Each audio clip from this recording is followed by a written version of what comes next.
Hey guys, John V here from Phone Arena. Right now you're watching an in-depth video review of the Samsung Galaxy Tab 3. It's the 10.1 inch version. It's on sale right now for $400 and that's for the base 16GB version. But what's most notable about this tablet is that instead of being an ARM-based tablet, it's actually running an Intel Atom processor. Compared to its predecessor, this is actually both thinner, lighter. They did a pretty good job as far as minimizing the entire size, but the characteristic design of the Galaxy Tab is intact. Kind of looks like a Galaxy S3 just because of the placement of the home button right there. It's still made out of plastic, which of course is a little bit more prone to smudging and even some scratches, but at the same time, it allows the tablet to be super thin. And the other thing that we notice is that they minimized the bezel on the left and right side. It's actually thinner than what you see on the top and bottom. The Galaxy Tab series used to be the talk of the town. Well, that's until the Galaxy Note came out, and nowadays the Galaxy Tab is mainly reserved as an entry-level tablet, and that's what we find with display. You notice that right away, 10.1 inches in size, so it matches its predecessor. The resolution stands at WXGA, so that's 1280 by 800, which of course is the minimum resolution we'd expect to find on a 10.1 inch tablet. So it's not the highest resolution screen out there, but still effective enough, especially when you're looking from a good distance away. You're able to make out even in a zoomed out view, make out some fine text in the web browser. So it's not bad despite the lower resolution. And it is an LCD panel in there, so it has some nice natural colors. The viewing angles are okay. And as far as outdoor usage, we're still finding ourselves having to shield it away from the sun.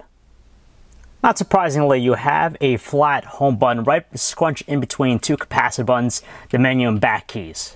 Meanwhile, above the display, you have the front-facing 1.3 megapixel camera, and next to it is the light sensor. If we take a look around the tablet's plastic trim, we find the right speaker grill on the right edge. Meanwhile, on the left, you have also the other speaker and 3.5mm headset jack. On the bottom, you only have the microphone and the micro USB cable for charging data connectivity. While on top edge, we find a bunch of different things. You have the tablet's physical buttons, power button and volume control. They're raised and have really good feedback when you press them down. Always something useful to find in any tablet is a micro SD card slot, so you can increase its storage capacity. And something that's becoming more of a hallmark thing with Samsung's tablets is an IR blaster. And if we flip it over to the rear, we only have a rear 3.2 megapixel camera. It lacks autofocus, and on top of that, an LED flash, and it only has the ability to shoot videos in 720p.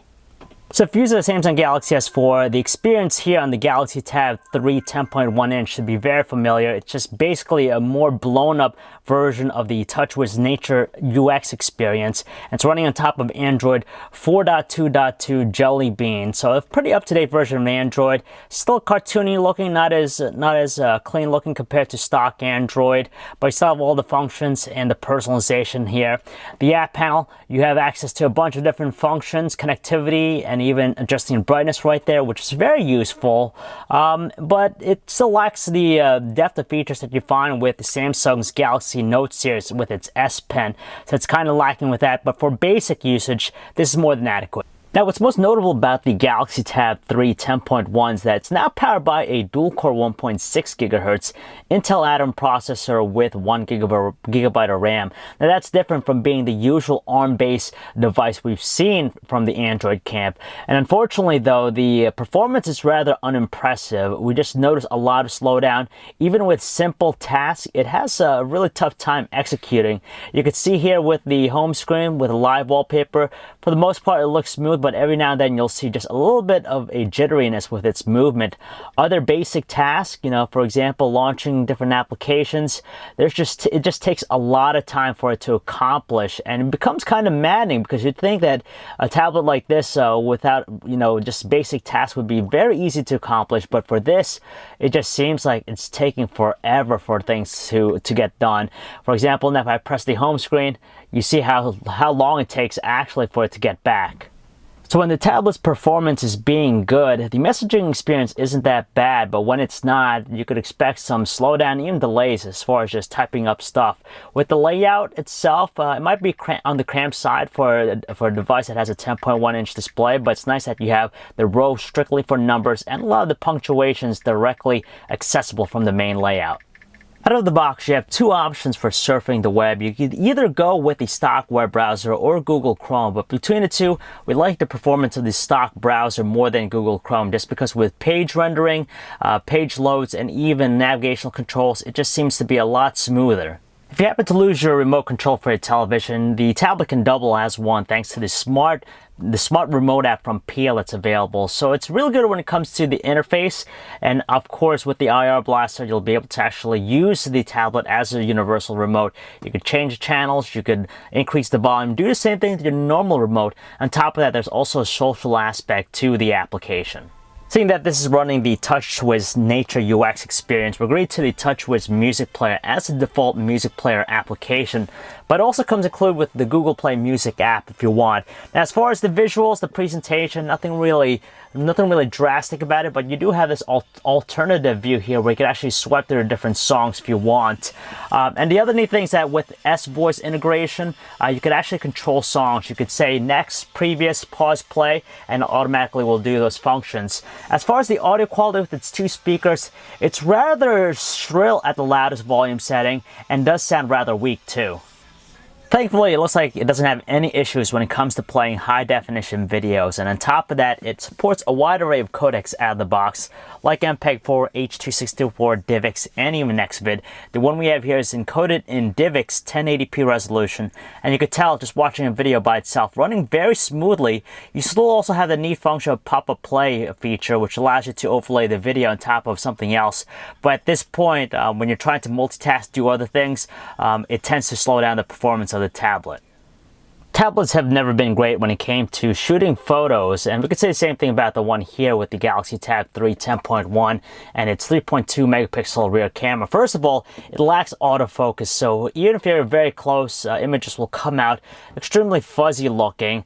And as a whole, for outdoor usage, the photo quality itself is lackluster, lacking detail. Colors seem devoid, almost washed out, and in low lighting, you could pretty much forget about it, especially when it lacks an LED flash. We can also say the same thing about its 720p video recording quality, and nothing stellar about it too. It does shoot smoothly, which is nice, but details tend to be a little bit on the insignificant side.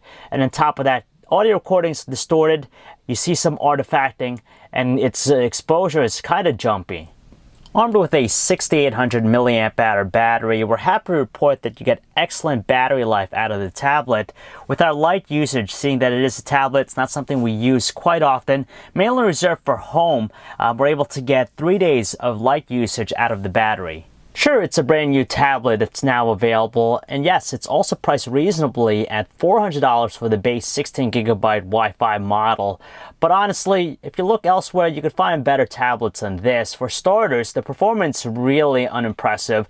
We were hoping to see a little bit more out of this Intel-based device, but unfortunately, it really struggles, even with some mundane and even basic tasks. It just doesn't have the finesse of other tablets. And when you think about what the Google Nexus 10 has established in being a well-rounded tablet, it makes you wonder if this is the pricing on this is justified. So if you want to learn more about the Samsung Galaxy Tab 3 10.1-inch version, guys, you can check out our website, phonearena.com. It's John V. Thanks for watching.